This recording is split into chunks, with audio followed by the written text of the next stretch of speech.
라는 말씀의 제목을 위해 시간 은혜 나눕니다. 오늘은 공동회의 주일입니다. 2021년 한 해를 결산하며 2022년을 세계 예산 편성하는 주일입니다. 2022년 예산은 코로나19로 인해서 어려운 상황이라 작년과 동일하게 하기로 장로님과 결정을 했습니다. 그렇다면 올 한 해는 어떤 결산서를 우리가 맞이하게 될까요? 특별히 오늘 본문은 오늘 한 해를 마감하면서 다시 한번 우리가 하나님께 드리는 헌신의 자세가 어때야 될지를 살펴보는 말씀입니다. 한 해를 결산하며 헌금에 관한 설교를 한다는 것은 그리 쉬운 일이 아니죠. 왜냐하면 여러 가지로 미묘한 반응들이 나타나기 때문입니다. 하나님께 드린 헌금을 이 돈을 낸다는 관점으로 보는 경우들도 있기 때문입니다. 또한 목사님이 헌금을 강요하고 돈을 내라고 한다고 말하는 경우들도 종종 있기 때문입니다. 그래서 디모데전서 6장 9절에 10절을 보면 이 물질은 여러 가지 시험과 또 올무와 욕심이 따르게 되어지고 일만하게 뿌리가 된다고 말씀합니다. 온갖 말들이 많게 된다는 것입니다. 그러나 오늘 본문을 보면 바울 사도는 고린도 교회 교인들에게 연보, 곧 헌금에 대해 아주 조목조목 자세하게 가르쳐줍니다. 따라서 설교자가 헌금에 대해 조목조목 자세하게 설교하는 것은 성경에 말씀하고 있는 것이라 아주 당연한 일이며 또 반드시 해야 할 사명입니다. 바울 사도가 이처럼 헌금에 대해 직접적으로 교훈하고 있는 이유는 헌금이 숨겨서 하거나 또 암암리하는 것이 아니기 때문입니다. 하나님과 교회 앞에 정당한 것으로 하기 때문입니다. 또한 헌금이란 인간이 만든 제도가 아니라 하나님께서 만든 제도이기 때문입니다. 그래서 당연히 설교해야 되고 또 우리가 하나님의 말씀을 잘 듣고 바른 그런 신앙생활을 해서 하나님의 은혜와 복을 받아야 합니다. 그런 구체적인 의미를 살펴보며 은혜 나누기 원합니다. 이 시간 우리 성령님께서만 역사해 주시기를 간절히 바랍니다. 악한 영들이 틈타지 않게 되기를 바랍니다. 우리 6절 말씀 같이 읽겠습니다. 이것이 곧 적게 심는 자는 적게 거두고 많이 심는 자는 많이 거둔다 하는 말이로다. 아멘. 이 6절 말씀을 잘 살펴보면 연보, 곧 헌금을 파종에 비유하고 있습니다. 왜냐하면 파종하는 농부와 헌금을 하는 성도가 서로 동일한 위치에 놓여있기 때문입니다. 쉽게 말씀드리면 농부가 파종한 씨에서 많은 열매를 맺어 농부의 삶을 윤택하게 하듯이 자발적으로 바쳐진 그 연보는 하나님의 축복을 유발시켜서 그 사람을 윤택하게 한다는 말씀입니다. 그래서 하나님의 물질적인 복을 받으려면 농부가 씨를 많이 뿌려야 많이 거두듯 하나님께 풍성한 연보를 드려야 합니다. 따라서 이 말씀을 반대로 뒤집어서 보면 제대로 드리지 않기에 곧 뿌린 것이 없거나 적기에 제대로 복을 받지 못한다는 말씀이기도 합니다. 더 단도직입적으로 말씀을 드리면 농부가 밭에 씨를 아까워하지 않고 많이 뿌렸을 때 풍성한 열매를 거두듯이 연보를 바치는 사람도 물질이 자기에게서 나가는 것을 아까워하지 않고 풍성하게 드릴 때 하나님의 축복이 진정 그 사람에게 임한다는 말씀입니다. 오늘 본문의 배경이 되는 고린도 교회가 가뭄으로 어려움 가운데 있는 예루살렘 교회를 위한 구제헌금을 모금하는 것 역시 고린도 교회 재정에서 지출하는 것이 아니라 특별 헌금을 모아 하다고 말씀하고 있습니다. 우리는 2021년 올 한 해도 열심히 헌신해서 코로나19로 인해 위축된 상황 가운데서도 여러 사역을 잘 감당했습니다. 특히 작년 연말에 시작한 일이지만 교회의 의자를 전체 다 이 새 것으로 교체하는 그 일이 모든 성도들이 힘을 합쳐 이루어진 사역이었습니다. 안 된다고 또 우리 형편에 할 수 없다고 말하는 분도 있었지만 하나님의 일이라 하나님께서 넘치도록 하게 하셨습니다.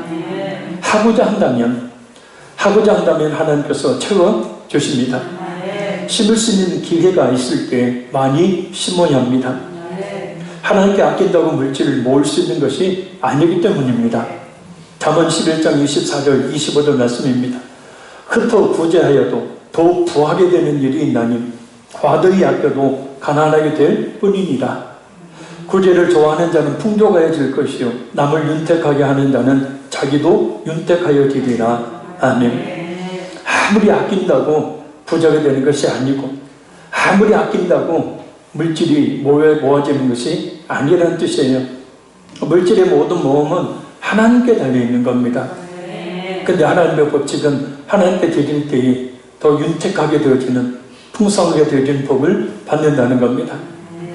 누가복음 6장 38절 말씀입니다. 주라 그리하면 너희에게 줄 것이니 곧 후회되어 누르고 큰도로 넘치도록 하여 너희에게 안겨주리라. 너희가 헤아리는 그 헤아림으로 너희도 헤아림을 도로 받을 것이니라. 아멘. 그러니까 주라 그러면 하나님이 주시는데 이 후이 되어서 흔들고 넘치도록 안겨주신다라는 거예요. 할렐루야. 그러니까 너희가 헤아리는 그 헤아림으로 너희도 헤아림을 도로 받을 것이니라. 헤아린다는 것은 계산하는 거죠. 그러니까 하나님께 드릴 때 어떤 감동이 있는데 아이고 이것저것 생각하면서 계산을 하는 겁니다. 그래가지고 조금만 하는 거예요. 그러면 하나님도 복을 주실 때 헤아리신다는 거예요. 네가 한 만큼 주겠다는 거예요. 갈라디아서 6장 7절 말씀입니다. 스스로 속이지 말라. 하나님은 업신여김을 받지 아니하시느니 사람이 무엇으로 심든지 그대로 거두리라. 아멘. 그래서 이왕 심을 거 많이 심어서 많이 거두시기를 바랍니다. 자, 우리 7절 말씀 읽겠습니다. 각각 그 마음에 정한 대로 할 것이요 인색함으로나 억지로 하지 말지니 하나님은 즐겨내는 자를 사랑하시느니라. 아멘. 하나님은 즐거운 마음으로 헌금을 드리는 성도를 사랑하신답니다. 특별히 이 말씀을 통해 영보에 대한 세 가지 바른 자세를 가지고 드릴 때 하나님께서 그 성도를 사랑하신다는 것을 알 수 있습니다. 그 사랑하신다는 말은 심정적인 것만을 말하는 것이 아니라 축복을 주심을 말합니다. 첫째, 그 마음에 정한 대로 해야 합니다. 이 말은 내가 딱 이만큼 헌금해야지 하고 정하는 것이 아니라 준비된 마음으로 드리라라는 거예요. 할렐루야. 준비해서 정해진 마음으로 드리라는 뜻입니다. 그래서 우리 9장 5절 한번 읽겠습니다. 5절 시작. 그러므로 내가 이 형제들로 먼저 너희에게 가서 너희가 전에 약속한 연보를 미리 준비하게 하도록 권면하는 것이 필요한 줄 생각하였노니 이렇게 준비하여야 참 연보답고 억지가 아니니라. 아멘. 마음의 준비가 없이 무성의하게 드린 헌금은 하나님을 기쁘시게 할 수가 없습니다. 우리 하나님은 가난해서 성도의 물질을 요구하시는 분이 아니십니다. 근데 사람들은 때로 천지 만물의 주인이시고 모든 축복의 근원이신 하나님께 마치 적선이라도 하듯이 헌금하는 경우들이 있습니다. 그런 예물은 전혀 주님을 기쁘시게 할 수 없다는 뜻이죠. 그래서 미리 계획에 따라 정성스럽게 준비해서 드리는 것이 참다운 예물이며 그것을 하나님께서 기뻐 받으십니다. 또한 헌금을 드리는 데 있어서 기억해야 될 준비된 마음은 먼저 그 마음의 뒤를 씻고 성결한 마음으로 주님 앞에 예물을 드리는 겁니다. 마태복음 5장 21절 23절 말씀처럼 마음속의 죄와 또 다툼의 찌꺼기를 그대로 남긴 채 곧 마음이 담겨지지 않은 채 드려지는 예물과 예배는 결코 기뻐하지 않으시기 때문입니다. 따로 성금을 들 때 준비된 마음으로 준비하여 드려야 합니다. 그래야 그런 성도를 하나님께서 사랑하시고 축복해 주십니다. 둘째는 인색함으로나 억지로 하지 말아야 합니다. 인색함이라는 말은 사전에서 타인에게 베풀기를 꺼림이라고 정의하고 있습니다. 왜 이런 말씀을 하시는 건가? 이 말씀에는 그럴 만한 배경이 있습니다. 유대인들은 우리처럼 11조만 낸 것이 아니라 제1 11조와 제2 11조를 냈습니다.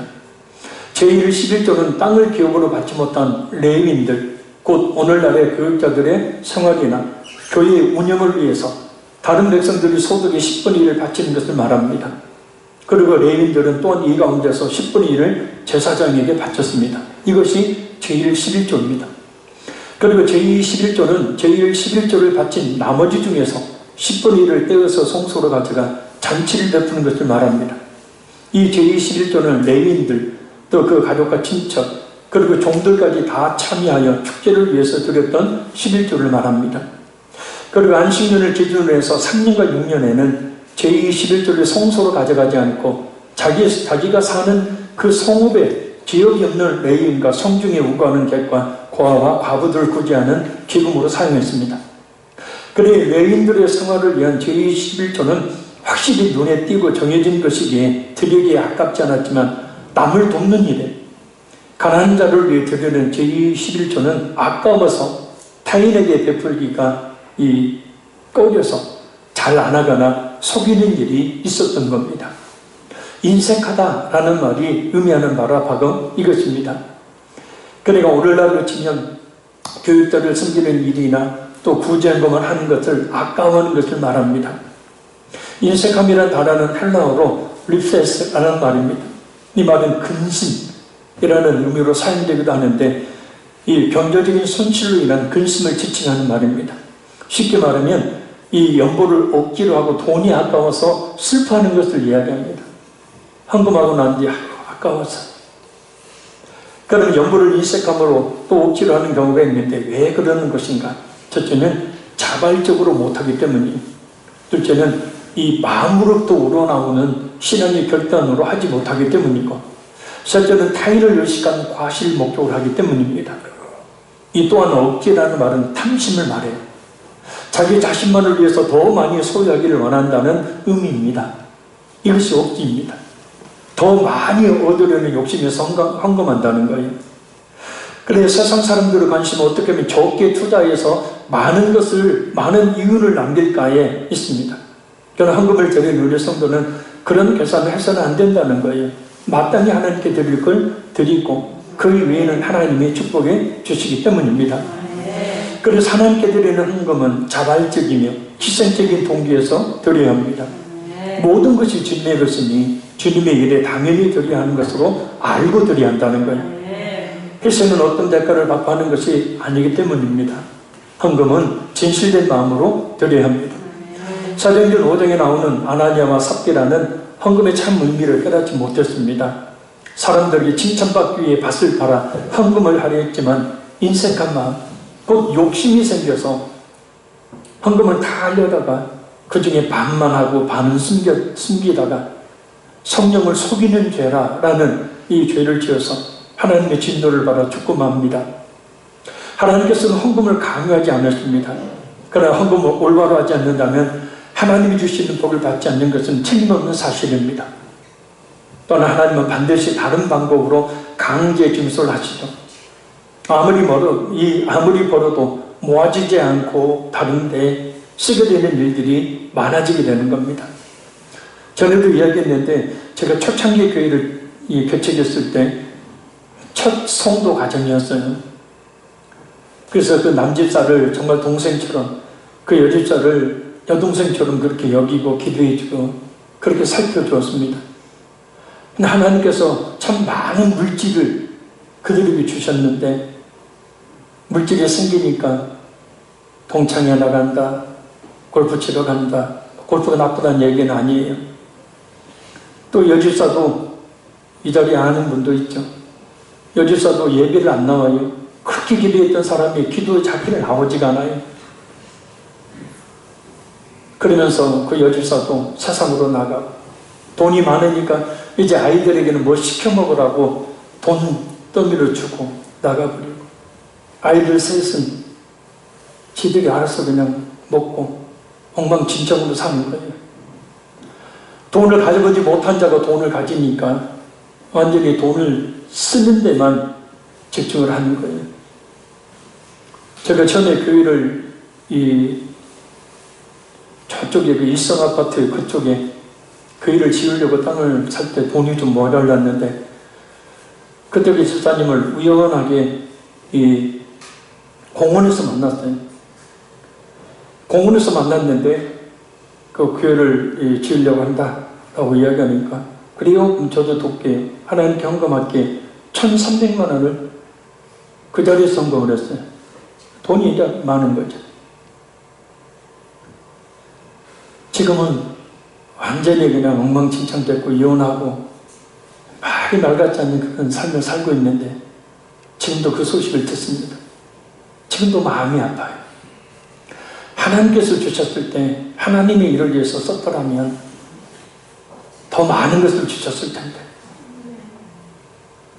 그 집사님이 어느 날 갑자기 전화가 왔어요. 여집사님, 목사님 큰일 났어요. 그 딸이 큰딸인데 딸이 지금 병원에 입원했어요. 왜? 사고가 났어요. 지금이야 이런저런 보험들이 많으니까 그랬지만 그때 당시만 해도 보험들이 별로 없을 때. 그래서 크게 다치지는 않았는데 교통사고가 나가지고 병원에 입원했대. 나중에 저한테 찾아와서 웃으면서 하는 얘기가, 목사님 하나님은 공짜가 없으시네요. 왜? 11절 그때 30만 원 했어요. 그러니까 당시 2000년 초반이니까요. 30만 원이 지금 큰 돈이죠. 30만 원을 11조를 해야 되는데 11조를 떼먹기 시작하더라고요. 그래서 결국 어떻게 되면 그 아이가 병원에 가서 정확하게 병원비가 30만 원 나왔다. 정확히 하나님이 가져가신다. 이게 바로 다른 방법으로 가져가시는 거죠. 이게 아무리 힘쓰고 했어도 안 되는 거예요. 하나님을 속여서는 안 됩니다. 우리는 하나님을 속이려는 어리석은 생각, 마음에 아까운 마음, 또 헌금을 해서 더 많은 복을 받으려는 그런 자세를 버려야 합니다. 그럼 어떻게 드려야 할까요? 첫째는 즐겁게 자원하는 마음으로 해야 합니다. 자, 이 말씀은 잠언서 22장 9절을 인용한 말씀입니다. 선한 눈을 가진 자는 복을 받으리니 이는 양식을 가난한 자에게 주민이라. 아멘. 구약시대에는 헌금의 액수를 의무적으로 정해놓았기 때문에 그만큼 구속력과 강제성이 있었지만, 그러나 즐겨내는 것보다는 형식적인 이 의무수행을 여기는 경우가 많았습니다. 이런 구약의 예를 들어 형식적인 연보를 하지 말고 즐거운 마음으로 연보해야 한다고 말씀하고 있는 겁니다. 인간은 공설이 공설하고 공설에 공수가라고 하죠. 빈손으로 왔으니 빈손으로 돌아간다. 이 말은 불교 용어라고 알고 있는데 불교 용어가 아니고 디모데전서 6장 7절에 나오는 말씀입니다. 우리가 세상에 아무것도 가지고 온 것이 없으며 또한 아무것도 가지고 가지 못하리니, 따라서 지금 우리에게 있는 모든 것은 다 하나님의 은혜로 말미암는 것들입니다. 그것뿐입니까? 우리는 하나님께로부터 이 세상을 다 주고도 얻을 수 없는 구원을 받았습니다. 이 모든 것은 하나님께서 우리에게 값없이 주신 선물입니다. 그러므로 우리는 하나님의 놀라우신 사랑과 은혜에 감사함으로 내게 있는 것들을 즐거이 드릴 수 있어야 합니다. 진정한 사랑에는 인색함이나 억지가 있을 수 없기 때문입니다. 사랑하는 사람을 위해서 선물을 하는데 억지로 합니까? 인색하게 합니까? 최대한 좋은 걸로 하려고 하죠. 하나님을 진정 사랑한다면 즐거운 마음으로 하나님께 드려야 합니다. 왜냐하면 우리가 하나님께 드리는 헌금은 물질이라는 수단을 통해서 우리의 사랑을 표현하는 행위이기 때문입니다. 곧 우리의 마음을 드리는 거예요. 따라합니다. 돈을 드리는 게 아니라 우리의 마음을 드리는 것이다. 그래서 예수님께서 마태복음 6장 21절에 이렇게 말씀합니다. 네 보물이 있는 그곳에는 내 마음도 있느니라. 하나님께 드리는 헌금은 하나님께 마음을 드리는 겁니다. 왜냐하면 사람들의 마음이 물질에 담겨있기 때문입니다. 온통 사람들이 물질을 쫓고 물질 때문에 죽고 살기 때문입니다. 물질에 그 마음이 담겨져 있기에 하나님께서는 물질이라는 수단을 통해서 그 마음을 받으시는 거예요. 그래서 우리의 믿음은 주님께 드리는 헌신과 비례합니다. 쉽게 말씀드리면 믿음 있는 사람들은 그만큼 헌신 생활을 잘 한다는 거예요. 이것은 절대 틀리지 않습니다. 이것은 성경에서 말씀하고 있는 것이고, 그리고 수많은 목회자들, 그리고 제가 2000년도에 교회를 개척해서 지금까지 22년을 목회하면서 가장 많이 경험했던, 그리고 지금도 경험하고 있는 사실입니다. 그리고 헌금 생활이 믿음과 비례한다는 것은 우리가 드리는 연보라는 말에 세 가지 의미가 있다는 것을 보면 알 수 있습니다. 첫째는 연보는 진실하다라는 의미가 있어요.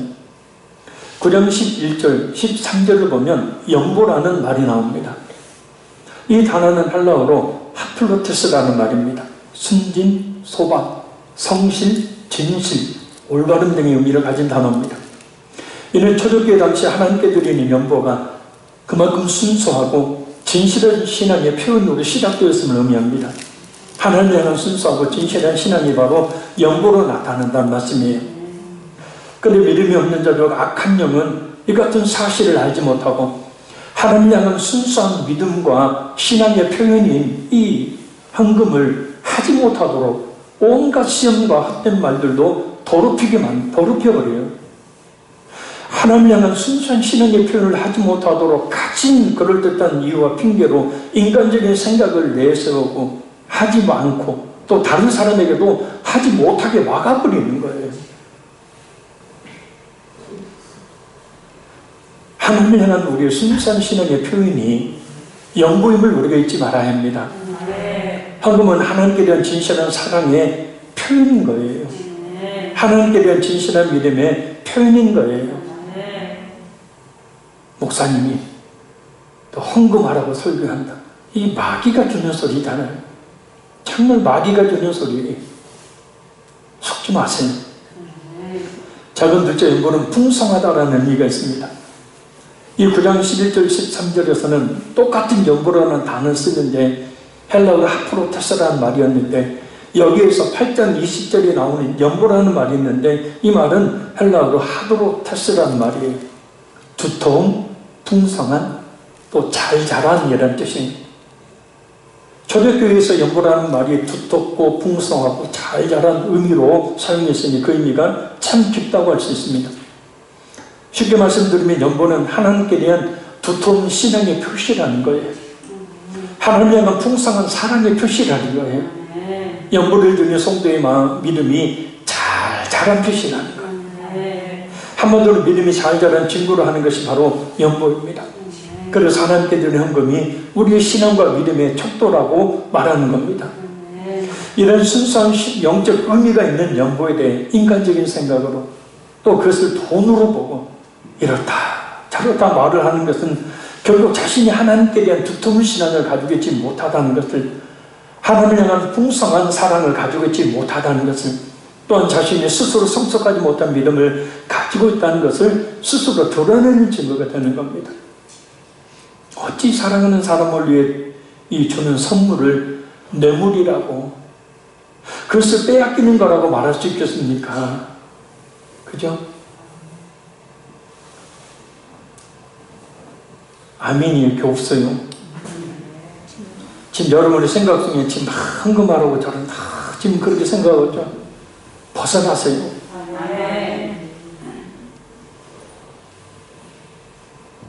셋째 연보는 복이라는 의미가 있어요.